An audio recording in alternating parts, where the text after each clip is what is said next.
అందరికీ నమస్కారం. కర్ణుడు చావుకి 1,00,000 కారణాలు అన్నట్లు వైసీపీ 2024 ఎన్నికల్లో ప్రకాశం జిల్లాలో కూడా వైసీపీ ఓటమికి కూడా 1,00,000 కారణాలుగా కూడా చెప్పుకోవచ్చు. దీంట్లో ప్రధాన నియోజకవర్గంలో కూడా వైసీపీ అనేక ఓటమిలు చవిచూడటం జరిగింది. అయితే మార్కాపురం నియోజకవర్గంలో కూడా అది 2024 బిఫోర్ ఎలక్షన్కు ముందు కూడా ఆ నియోజకవర్గం వైసీపీకి కంచుకోటగా ఉండేది.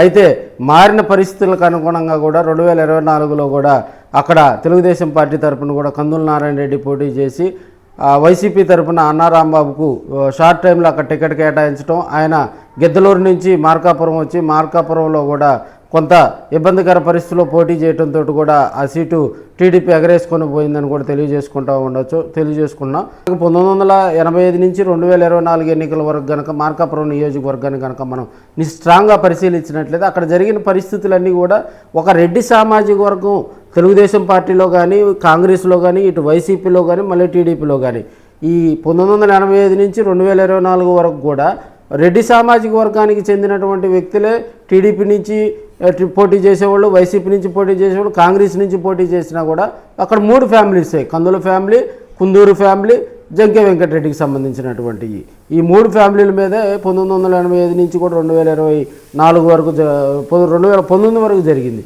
2024లో వైసీపీ అక్కడ స్ట్రాటజీ మార్చింది. అక్కడ ఆర్యవైశ్య సామాజిక వర్గానికి చెందినటువంటి అన్నా రాంబాబుని తీసుకొచ్చి అక్కడ ఒక పైరిత్వం అయితే చేయటంతో అది బెడిసి కొట్టింది.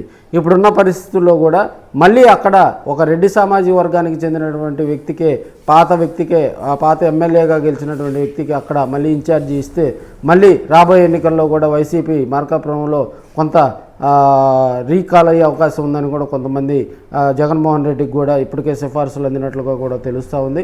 మరి గిద్దలూరు ఇన్ఛార్జిగా ఉన్నటువంటి కుందూరు నాగార్జున రెడ్డిని మళ్ళీ మార్కాపురం తీసుకొచ్చి మళ్ళీ ఆయనకి అక్కడ పగ్గాలు కనుక ఇస్తే కొంత లీడర్షిప్ కూడా స్ట్రాంగ్గా ఉంటుందని కూడా కొంతమంది అయితే తెలియజేసుకుంటూ ఉన్నారు. నియోజకవర్గాలకు సంబంధించి కూడా జగన్మోహన్ రెడ్డి గారు ఎప్పుడు ఎలాంటి నిర్ణయం తీసుకుంటారనేది కూడా ఎవరికి తెలియదు.